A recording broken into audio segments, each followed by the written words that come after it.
ഞാനൊരു ചിക്കൻ കുറുമയാണ് ഉണ്ടാക്കാൻ പോകുന്നത്. അത് എൻ്റെ സ്റ്റൈലിലുള്ള ചിക്കൻ കുറുമയാണ്.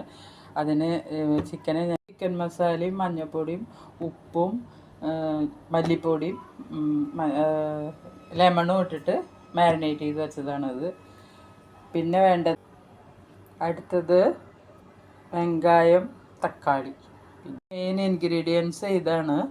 ഇത് നാളികേരം അരച്ചത്, പിന്നെ പെരുംജീരകം, പട്ട, ഏലക്ക, കാഷ്നട്ട്, പിന്നെ കുരുമുളക്, കസകസ, ഇതെല്ലാം കൂടിയിട്ട് നല്ലോണം പേസ്റ്റ് രൂപത്തിൽ അരച്ചെടുത്തതാണ്. ഇതാണ് കുറുമയുടെ മെയിൻ ഇൻഗ്രീഡിയൻറ്റ്. ഇനി നമുക്കിത് ഉണ്ടാക്കി തുടങ്ങാം. അതിന് നമ്മൾ ഒരു തവ വയ്ക്കുക. അതിനുശേഷം അതിലേക്ക് കുറച്ച് വെളിച്ചെണ്ണ ഒഴിക്കുക. വെളിച്ചെണ്ണ ചൂടായ അതിലേക്ക് കുറച്ച് ജിഞ്ചർ ഗാർലിക് പേസ്റ്റ് ഇടുക. അതിന് ശേഷം ഉള്ളി ഇടുക.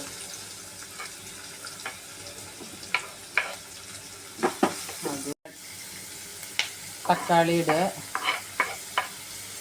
നല്ലോണം ഇളക്കിയിട്ട് ഇതിൽ കുറച്ച് ഉപ്പിടുക. പിന്നെ അതിന് ശേഷം നമ്മൾ മസാല പരത്തി വെച്ച് ചിക്കൻ ഇടുക.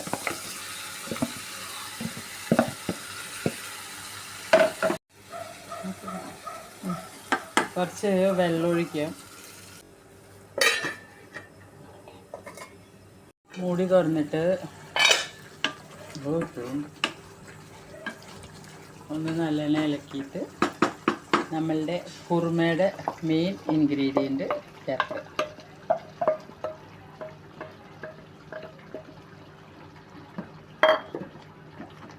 അതിനുശേഷം നല്ലോണം ഒന്ന് ഇളക്കുക.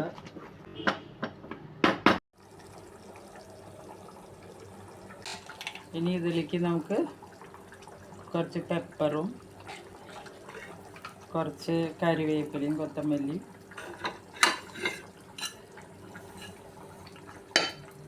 എണ്ണ ഒഴിച്ച് ഇപ്പം നമ്മുടെ എൻ്റെ സ്റ്റൈലിലുള്ള ചിക്കൻ കുറുമ റെഡി. എല്ലാവരും ഇതൊന്ന് ട്രൈ